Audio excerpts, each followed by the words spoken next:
प्रयत्न केला म्हणून त्यांनी करू द्या ना, आमची केस खोटी आहे, फायर खोटा आहे, फायर अर्ज नाही, अर्ज नाही. आम्हाला एफआयआर तरी द्या, नाही तर मी खोटा एफआयआर करतो म्हणून माझ्या कारवाई करू.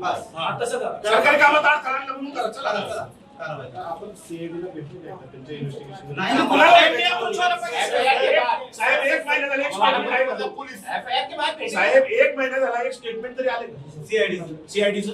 बरं आम्हाला सांगा, सीआयडी बरोबर तुम्हाला माहित नसेल कोणाला बोलवलं सीआयडी नाही. त्याचा रोहित सिंग अमेरिकेत जाऊन आला, तो दिल्लीत येऊन बसला, सीआयडी त्याला अजून नाही बोलवलं. विके सिंग जो मालक आहे त्याला अजूनपर्यंत बोलवलं नाही.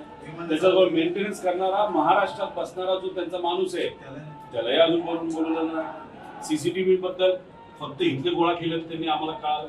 त्यानंतर तिथं जो जे दोन येणार होते कॅप्टन पायलट ते अचानक कॅन्सल झाले. का झाले त्यांना अजूनपर्यंत बोलवलं नाही, त्यांना नोटीस नाही. आणि डीजीसीच्या कोणत्या अधिकाऱ्यांनी मंजुरी दिली याला? आणि हे आमच्या लेवलला आम्हाला कळलेलं माहिती आहे. आता पब्लिकला तर काहीच माहित नाही. लोकांना माहित नाही.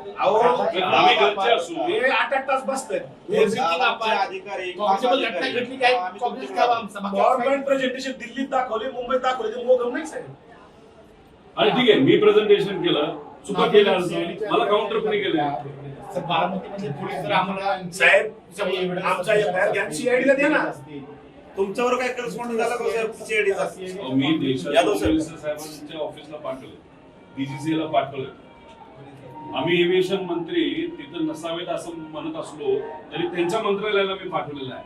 हे एव्हिएशन मिनिस्टरच्या डीजीसी त्याला बीएसआर कंपनी जी आहे त्याचे आणि त्या डीजीसी जी पार्टी आहे त्याचे जे प्रमुख आहे त्यांचं कमर्शियल रिलेशनशिप आहे. मग म्हणून बीएसआरला वाचवत आहे. व्हीएसआर म्हणून वाचवत आहे. आणि मग आमचं म्हणलं तुम्ही त्याच्या व्हीएसआरच्या विरोधात एफआयआर घेत नाही, मग तुम्ही सुद्धा वाचवताय. आणि चालू तपास जे सांगताय तुम्ही साहेब, त्याच्यामध्ये अँगल कोणता आहे? अपघात आणि टेक्निकल. क्रिमिनल चौकशी कोण करतं? 5 लोकांच्या मृत्यूची आमची बाकी आमचं काहीच म्हणणं नाही. सिंपल एकदम. 5 लोक मयत झाले एका ऍक्सिडेंट मध्ये, आमची ऍक्सिडेंटची एफआयआर टाकतो आणि आमची एफआयआर कुठे टाकायला काही येऊ दे पुढे. नाही तर सीआयडीला वर्ग करा. इन्व्हेस्टिगेशन चालू आहे.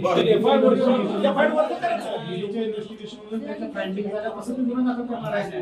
गुन्हा दाखल व्हायचा 1 महिना झाला साहेब, 1 महिना झाला. दाखल त्यांनी केलंच नाही तर आम्ही काय करतो? डिस्कशन व्हायला पाहिजे. तर साहेब सीबीआय मध्ये आता सुद्धा आपण बोलतोय, आता आपण बोलत असताना 7,000 पेक्षा जास्त केसेस प्रलंबित आहेत. 2600 केसेस 10 वर्षाला प्रलंबित आहेत. दादाला न्याय दिला 10 वर्ष थांबू का? आणि